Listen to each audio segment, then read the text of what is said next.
Okay, let's unpack this. Imagine a world where your everyday transactions, your global payments, and even how you invest your money are completely reshaped. And this is by a technology that really just a few years ago was seen as an absolute outsider, almost a pariah in the traditional financial world. We're talking, of course, about cryptocurrency. What once seemed like this niche, often pretty misunderstood corner of finance is now, well, it feels like it's right on the precipice of a huge shift towards mainstream integration right here in the US. And this transformation, it's not happening in a vacuum. It's being heavily influenced by a dramatic change in perception and policy at the very highest levels. It's even leading some folks to talk about the current administration ushering in the era of the first crypto president. So, our mission today, like always with the deep dive, is to try and cut through all the noise, to pull out the most important bits of knowledge from the sources we've been digging into. We want to help you understand the why and the how behind this really remarkable transformation. We're going to break down the specific laws driving this change, how they kind of fit together, and crucially, talk about the significant implications. And that's for everyone, right? From individual investors like you who might just be curious about maybe buying a fraction of a Bitcoin, all the way up to the biggest financial institutions on Wall Street. This isn't just about tech advancements. It feels like it's about a profound realignment of money, power, and really the future of finance in America. Yeah, and to really get a handle on the significance, you just have to look at the sheer scope of what's actually on the table right now. We are absolutely not talking about minor regulatory tweaks here, little adjustments around the edges of the financial system. Not at all. This period, which has been quite provocatively called Crypto Week by some, it genuinely holds the potential to fundamentally alter almost everything. We're talking from how Americans make their everyday payments to how they manage and invest their hard-earned money. It really represents a pivot point, a moment that could grant sort of unprecedented legitimacy to an industry that has, according to the sources we looked at, reportedly generated, well, sudden billions of dollars for the current president and his family.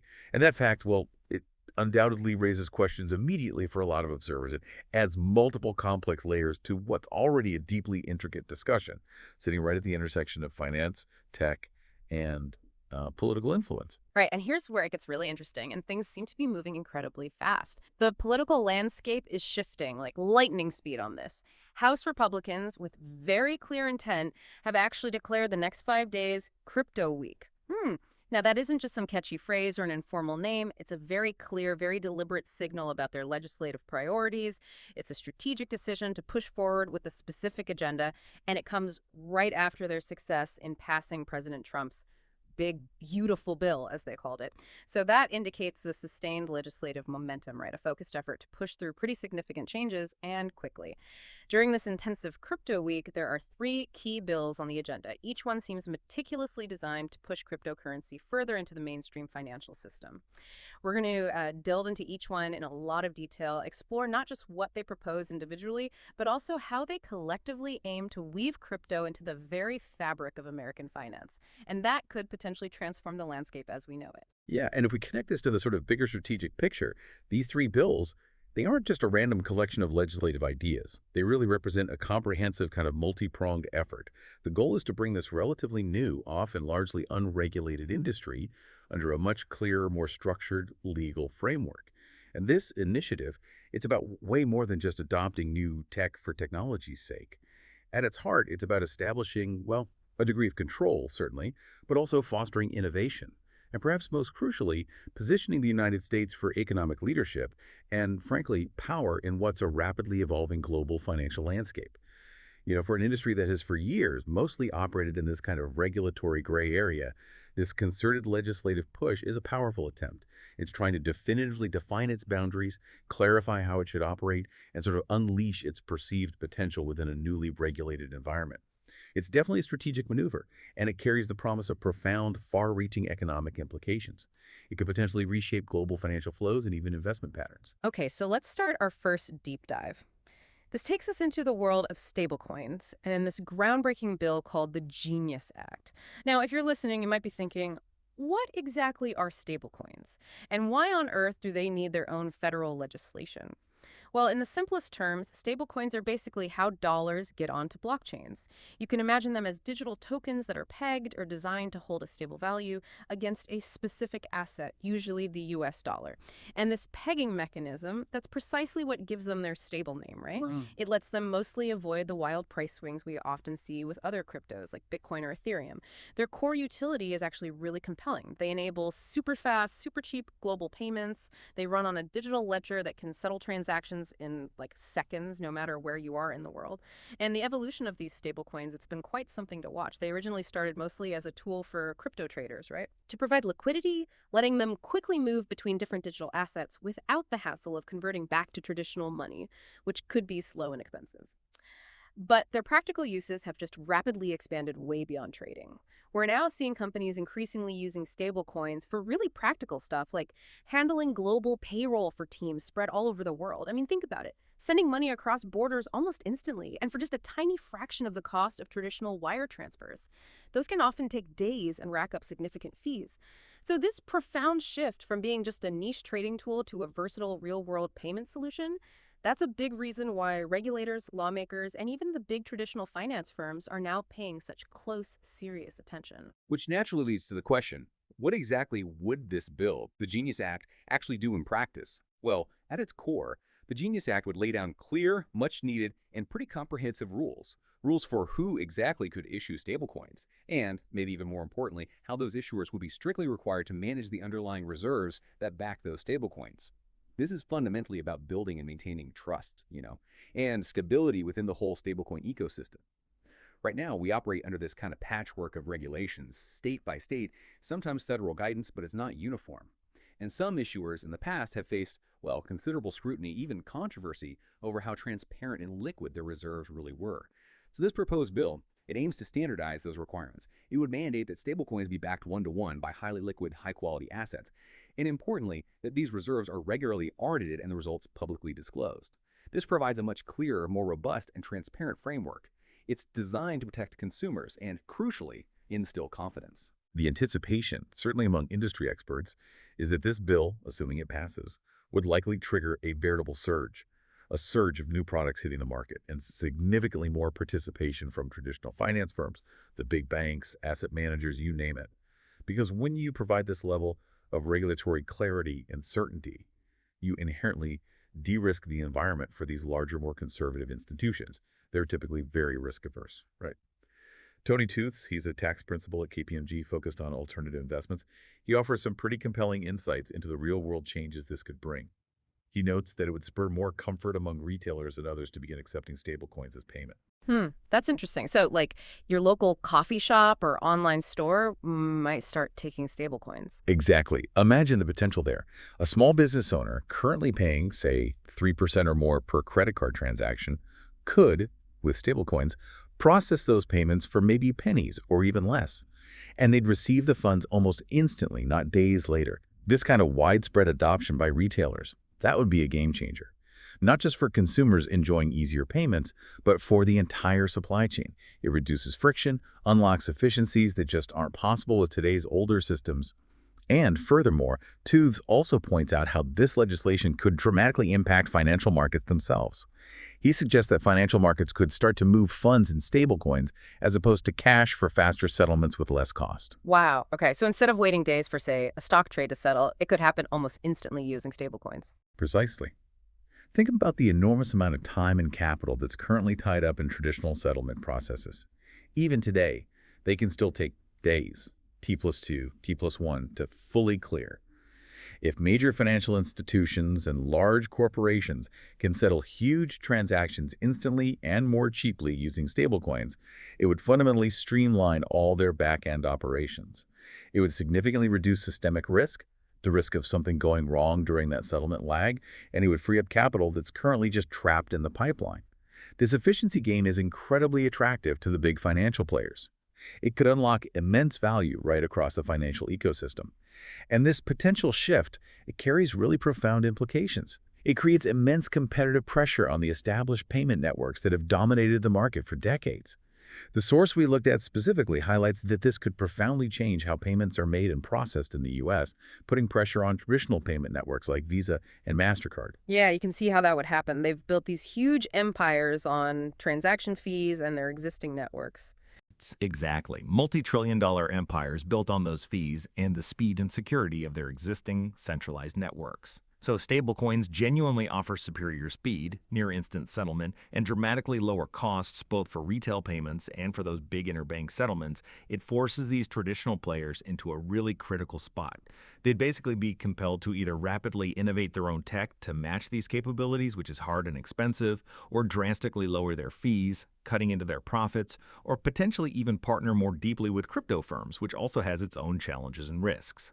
We're genuinely talking about a potential seismic shift in the entire payments industry. Long-standing incumbents might find themselves in a tough race to adapt or risk losing significant market share to these new blockchain-based alternatives. It's a really clear signal that the digital age is forcing traditional finance to fundamentally rethink its core infrastructure and its business models. That absolutely paints a vivid picture of disruption just in the payment sector alone. But moving beyond the sort of digital dollar, our next focus shifts to the basic structure, the foundation of the wider crypto market itself. The other really big piece on the table during this crypto week is comprehensive market structure legislation. Now, this isn't just about one specific type of crypto asset like stablecoins. It's about creating a clear, overarching framework, a framework for regulating how broader crypto assets are issued, how they're traded, how they're held in custody. Critically, this bill is designed to provide much needed clarity on how different digital assets are legally classified. The big question, are they securities regulated by the SEC? Or are they commodities falling under the CFTC's watch? And then it aims to establish appropriate, consistent regulatory oversight for the exchanges, the brokers, the platforms where these assets are actually traded. It's essentially about building robust, predictable rails for a much larger, more integrated digital asset economy to really take off and flourish. Yeah, and a really crucial point to grasp here is the immense implication of this market structure bill, assuming it eventually passes. And it's definitely worth noting the Senate is also actively drafting its own version, so there's a pretty strong bicameral push happening here. This legislation would establish a new, much clearer category of registered digital assets. It would provide specific guidelines for how they're issued and traded. This is essentially, as the source puts it, flashing a green light, or maybe even like a super bright beacon for traditional finance to fully and confidently engage with the crypto market. So removing the uncertainty that's held them back. It's exactly. Up until now, many of the biggest banks, the huge asset managers, institutional investors, they've been hesitant, some outright resistant. And that's mainly due to the significant regulatory uncertainty and the perceived risks of operating in what has largely been an unregulated or at best ambiguously regulated space. This bill aims to comprehensively remove those critical barriers. It tries to give them the explicit legal and regulatory confidence they need to step in, potentially bringing vast sums of capital with them. Now, the most direct and maybe tangible impact for you, the average individual investor listening, would likely be this floodgate of retail capital that's expected to open up. As Tony Tooths from KPMG explicitly states, more crypto-related products would be expected to enter the mainstream market through retail brokerage accounts, and that would thereby open a floodgate of retail capital into the crypto trading ecosystem. Okay, so what does that actually mean day to day, like logging into my normal brokerage account? Pretty much. What it translates to is that investing in cryptocurrencies, or maybe crypto-related products like ETFs, would become potentially as straightforward and accessible as buying a share of Apple or a regular mutual fund, all through your existing familiar brokerage account. Imagine logging into your Fidelity or your Charles Schwab or Vanguard account and seeing, say, a spot Bitcoin ETF, or maybe regulated digital assets like Ethereum, listed right there alongside your traditional stocks and bonds, fully integrated into the portfolio management tools you already use. That definitely sounds incredibly convenient. And yeah, it could certainly democratize access to these assets for a lot more people. But thinking about the everyday retail investor, does this increased accessibility also introduce new kinds of risks? Risks that maybe aren't fully covered by the traditional securities regulations they're used to. Like, what specific protections does this new framework actually offer? Or are there still potential pitfalls that someone who's only ever used a traditional brokerage account should really be aware of? That's an excellent and absolutely vital question. And it's exactly where we need to dig a bit deeper. This legislation, yes, it aims to integrate these crypto products directly into the familiar regulated pathways of retail investment. It's trying to move away from that previously cautious, sometimes even prohibitive stance towards individuals getting involved in crypto. For years, as you know, individual investors often had to navigate these specialized crypto exchanges. And while they were innovative, they definitely carry different levels of risk and complexity compared to the traditional platforms regulated by the SEC or FINRA. So this bill's intent is to bridge that gap. It wants to bring these assets under similar consumer protections and regulatory oversight as traditional securities. That means rules around disclosure, what information issuers have to provide anti-fraud measures, and rules against market manipulation. However, and this is really crucial to understand, while the legislation aims to make crypto safer and more transparent for retail investors by bringing it into that regulated environment, it absolutely doesn't eliminate all risk, not by a long shot. The inherent volatility of many cryptocurrencies, that remains. Prices can still swing wildly. Investors still need to do their own homework, their own due diligence, understand what they're buying. But the goal is to standardize the mechanisms for buying, selling, and holding crypto, make them more transparent, and, theoretically, provide more protection through regulated intermediaries. So better guardrails maybe, but still a risky asset class. Precisely. Better guardrails. This increased accessibility, combined with clearer rules, would likely lead to a pretty substantial influx of new money into the crypto market. Money from individuals who've maybe been sitting on the sidelines waiting for a more secure and regulated way to get involved. It means your brokerage account might start offering custody solutions for crypto, maybe insurance options, and the same kind of robust reporting you expect for your stocks. And that could attract a much broader demographic of investors, people who were previously put off by the whole Wild West reputation of the crypto space. It's definitely a move towards legitimization that seeks to minimize the unmanaged risks, though, again, never eliminate all market risks. Okay, that clarifies the market structure piece. Now, the third bill slated for this week, it takes a decidedly different turn. It feels almost like a counter-narrative to the first two. While those first two bills are really about integrating private cryptocurrencies into the existing financial system, this third one is about actively preventing something specific. It's about stopping the Federal Reserve from ever creating a digital version of the official U.S. currency, what's known as a central bank digital currency, a CBDC. So this is a very different conversation than private stablecoins or decentralized cryptos like Bitcoin. Here, we're talking specifically about a potential government-issued digital dollar. And this brings up an incredibly important and, frankly, quite contentious consideration. Why is there such strong, almost vehement opposition to a government-issued digital currency? Especially when, many other major countries around the world, China, the EU, others are actively exploring or even starting to implement their own CBDCs. The source material indicates that conservatives in particular notably oppose the concept. And their core belief seems to be that it would inevitably mean more government intrusion into people's private lives and their financial affairs. So it's fundamentally a privacy concern. Largely, yes. The philosophical underpinnings of this resistance are deeply rooted in concerns about financial privacy, individual liberty, and the potential for really expansive government oversight in a digitally native financial system.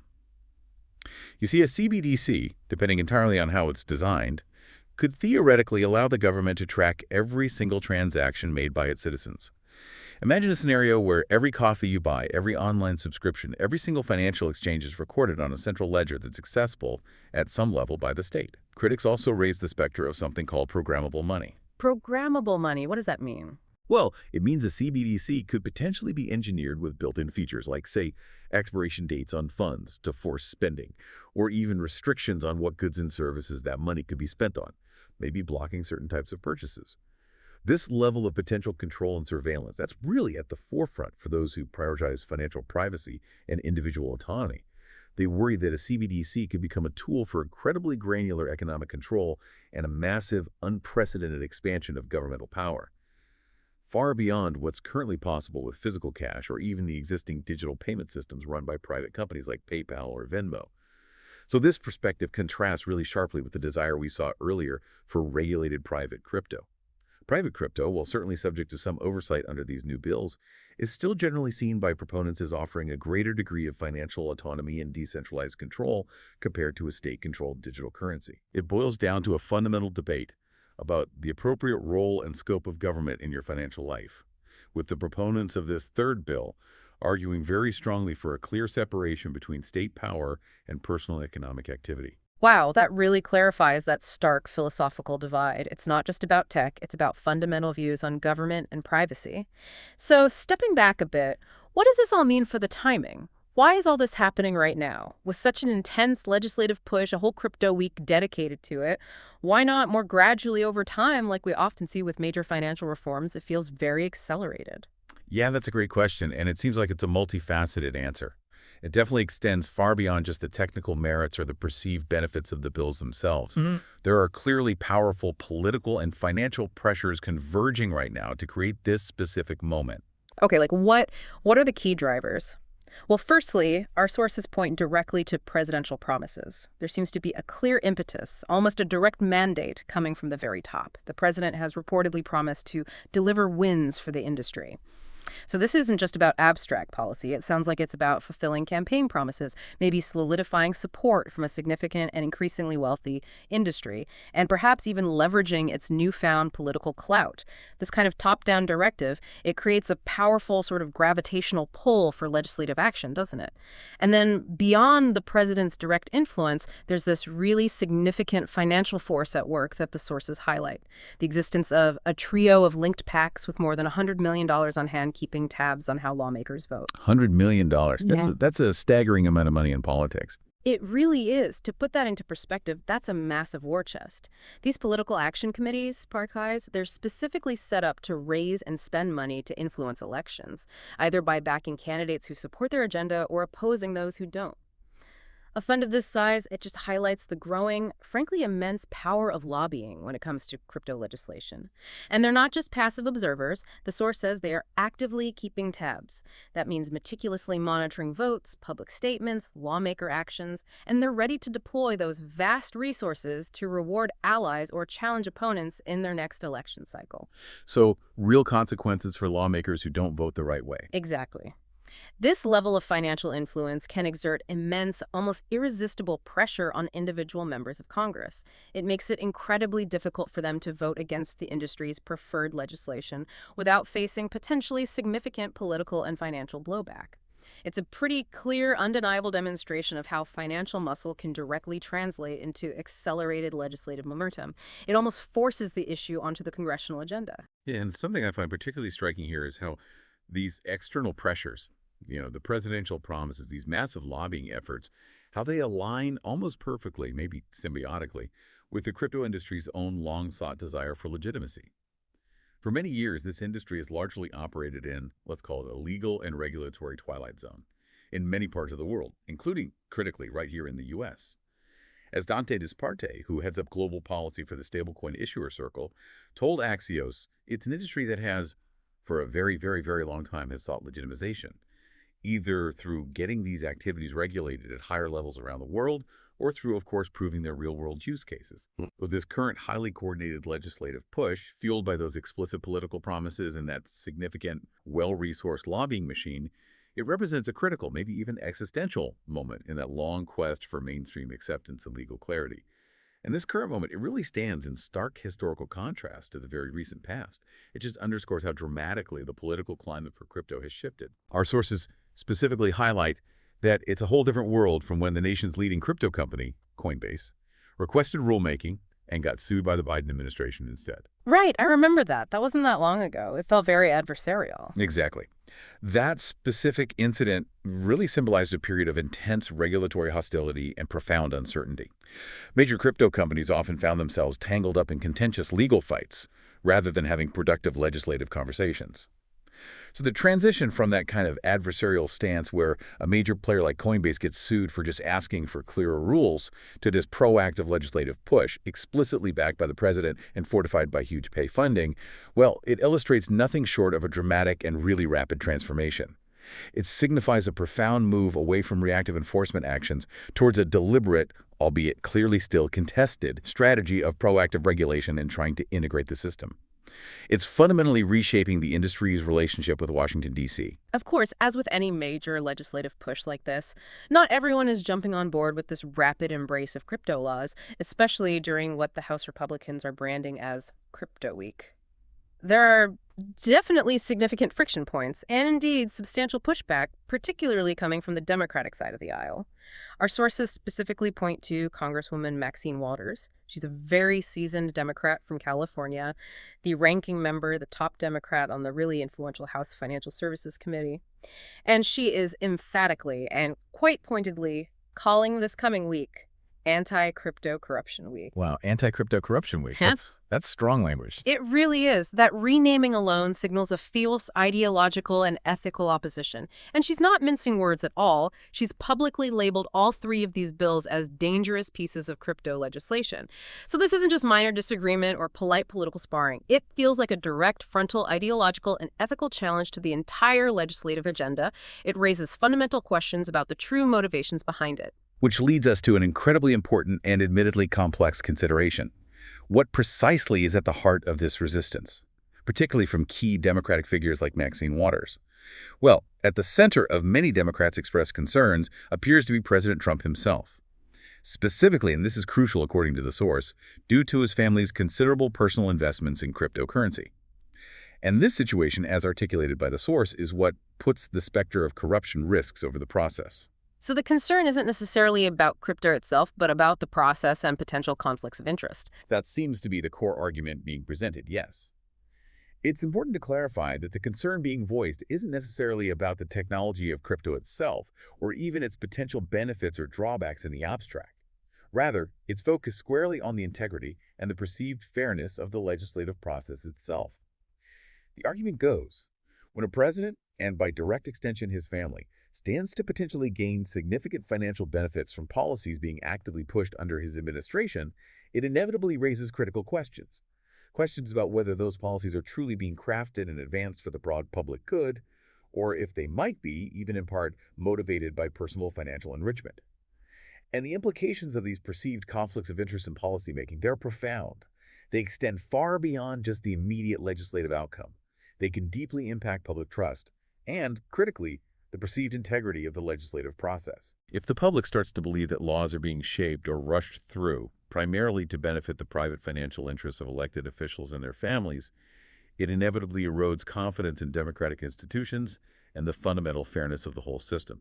Yeah, that makes sense. Trust is pretty foundational. Absolutely, and this concern really transcends partisan politics. It speaks directly to fundamental principles of good governance, transparency, and ethical leadership, things essential for a functioning democracy.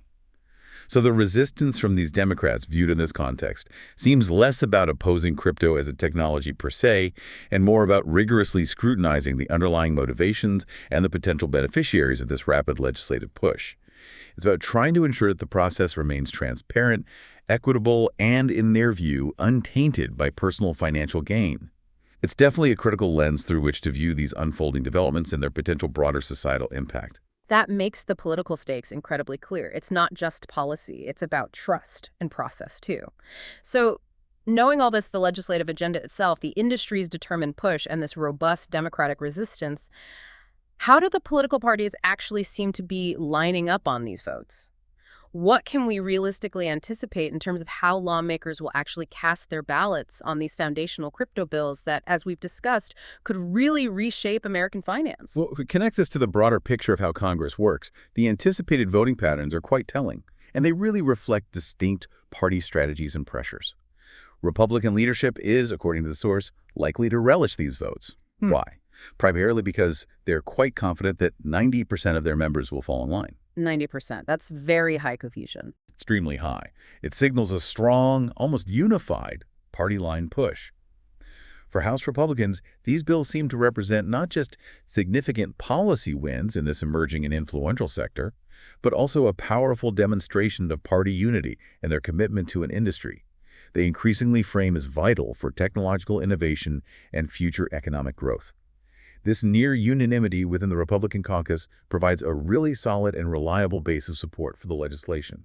It signals a clear intent to pass these bills, even if it ends up being primarily on a partisan basis, really emphasizing their pro-innovation, pro-crypto stance. Now, in stark contrast, the Democrats appear to be much more divided on the topic. This reflects a broader range of opinions within their own ranks. While some prominent figures like Maxine Waters, as we discussed, are vociferously opposed due to those ethical concerns, other Democrats might see potential benefits in having clear regulations for market stability and consumer protection. Or they might be increasingly influenced by the growing presence of crypto companies and investors in their own districts. Or maybe by that $100 million in PAC money we talked about. Or indeed, by the significant lobbying efforts of the industry, absolutely. That pressure is real. So this internal division within the Democratic Party means their votes won't be nearly as monolithic as on the Republican side. There will likely be notable defections in both directions, and the final outcome within the Democratic caucus is far less predictable. And for those dissenting Democrats, the ones who are genuinely inclined to vote against these bills on principle, the decision becomes incredibly difficult, really fraught with political peril. The source highlights this tension quite starkly, saying they will have to ask themselves if standing on principle will be worth a well-supported challenge or even an unexpected primary opponent. Wow. So vote your conscience and risk losing your seat. That's the stark reality being painted. It powerfully underscores the high stakes involved for individual politicians, especially in today's highly polarized and often unforgiving political environment. Voting against a bill that's strongly supported by powerful industry PACs, especially ones with $100 million ready to spend or by the president, can attract significant financial and political opposition in their next election. A well-supported challenge could mean facing a formidable, well-funded campaign against them in the general election, potentially from a Republican opponent backed by substantial crypto peak money, and an unexpected primary opponent. Well, that implies an internal challenge from within their own party, maybe someone more sympathetic to the crypto industry's agenda, who also receives significant financial backing from those same PACs. This puts immense pressure on lawmakers. They have to weigh their personal principles against their political survival. It makes the final vote count on the Democratic side a really crucial indicator, not just for these bills, but for the crypto industry's broader and rapidly evolving political influence and the shifting calculus around digital assets in Washington. So wrapping this all up, what does this mean for you listening right now? We've just taken a really deep dive into a legislative push that, if it's successful, genuinely promises to fundamentally reshape how money moves, how payments are processed, and how investments are made right here in the United States. We've explored this concept of Crypto Week, a very deliberate, strategically named attempt by House Republicans to push through a trio of critical bills. Bills that could really accelerate the mainstream adoption of digital assets. We meticulously unpacked that first bill, the Genius Act, which aims to bring stablecoins into a clear, regulated framework. That could potentially revolutionize global payments/costs and put significant competitive pressure on traditional networks like Visa and MasterCard. Then we looked closely at the proposed market structure legislation that's designed to flash a decisive green light for traditional finance, potentially opening that floodgate of retail capital into crypto through your existing familiar brokerage accounts. That would dramatically change how everyday investors like you can access and interact with digital assets. And finally, we examined that third bill, the one taking a defensive stance, seeking to explicitly prevent the creation of a U.S. central bank digital currency, or CBDC. That's driven by those deep-seated concerns over potential government intrusion and the preservation of financial privacy. We also thoroughly explored the powerful political and financial drivers behind the sudden, intense push, including those explicit presidential promises and the undeniable influence of over $100 million from crypto-linked PACs. And, importantly, we looked at the significant Democratic resistance, which seems heavily fueled by concerns over potential conflicts of interest surrounding the president and the overall integrity of the legislative process. Yeah, what's truly fascinating here, when you step back and look beyond the individual bills themselves, is this dynamic collision. It's a collision of rapid technological innovation, determined political will, and those deeply entrenched financial interests, all playing out in real time, right there on the congressional stage. So the fundamental question, maybe for you, the listener, to ponder as these developments continue to unfold over the coming days and weeks, it's not just how these emerging technologies will directly change finance in your daily life, but perhaps also how the very act of legislating them, the debates, the pressures, the arguments, reveals the constantly evolving and often pretty tension-filled relationship between private industry, the government, and ultimately the individual's fundamental economic freedom in this burgeoning digital age. And maybe one final thought to leave you with. As you observe these unfolding events, consider how these specific legislative actions here in the U.S., whatever their final form, might inadvertently set a powerful precedent, a precedent for future digital asset regulation, not just domestically, but potentially globally. In a world where nations are increasingly jockeying for leadership and influence in this new decentralized economy, the outcomes right here could create significant ripple effects far beyond American shores, potentially shaping the global regulatory landscape for digital assets for years, maybe even decades to come.